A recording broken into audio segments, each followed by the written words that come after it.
All right, here we are with our PC with a GTX 750 Ti. For the CPU, we have an i7 8700K, and we have 32 gigabytes of DDR4 RAM. This will be plenty to test this G. I'll also note that we are on the newest NVIDIA driver, since this card does still get driver support. All right, so here we are on Minecraft Java Edition. Regular, like, vanilla Java will run great. Regular Bedrock will run great. Like, all that will run great. So I thought, I would test with shaders just to really try to load this card. And so here we are in Minecraft Java using Optifine with BSL shaders at 1440p. The shaders are turned down, pretty low, but still have quite a few of the effects on, like, the swaying grass and stuff like that, and all the water effects. And we're getting a solid 30 FPS, which is, about bare minimum for playable here. If I go into this mine, our FPS climbs to about 50, but still not great. If we drop a resolution to 1080p, we get up to a nice 50 FPS while walking around outside. And this right here is plenty playable, and I could enjoy the game like this. Into the mine, we're getting a solid, 80 FPS, 70 to 80, coming back up, seeing about 60 FPS. But yeah, overall, this is much more extreme than any regular version of Minecraft. So if you're just going to play vanilla, you're going to get a great experience with this graphics card. And if you want to do Java with some shaders, you can get a pretty solid experience with it. All right, here we are in Mudrunner at 1080p high settings. And this game's kind of weird to test because it has a 60 FPS cap. So if I come in here and, I turn down the graphics settings much at all, we become CPU dependent if it's going to get 60 FPS or more. So at 1080p medium, you can get a locked 60 FPS experience. I don't really know why the game likes to do this, but yeah, you can get a good 1080p 60 FPS experience in Mudrunner with this graphics card. All right, here we are on BFG Drive at 1080p with the lowest preset, and we're getting a solid 70 FPS. And yeah, I'm going to try to bump up some settings because this game just looks absolutely miserable on the lowest preset. So first, I want to try just bumping it up to low real quick. So from lowest to low is a pretty big improvement. And now we're looking at about 45 FPS or so, which is still very, very playable.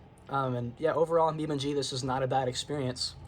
All right, so here we are in Left 4 Dead from 2008, like the original, and 1440p with some very high settings, and yeah, we're getting over 100 FPS, and this seems like kind of a, ridiculous test to do with a card like this, but on the same token, like, this card is from 2011, like, this game came out not long before this card came out.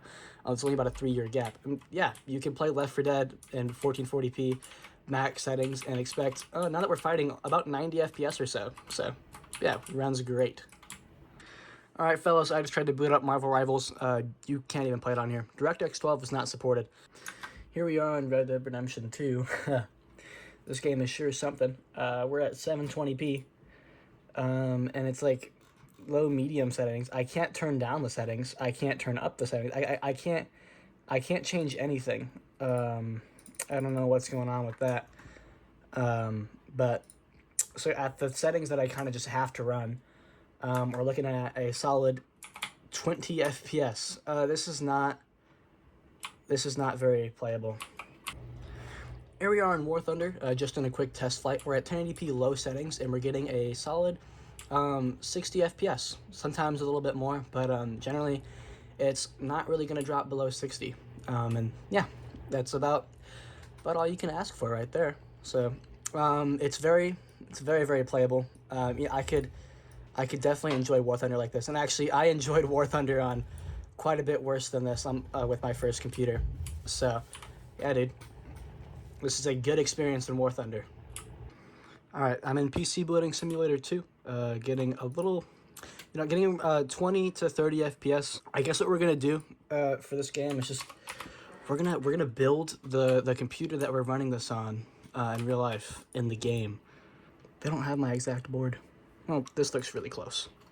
Let's go for an 8700K.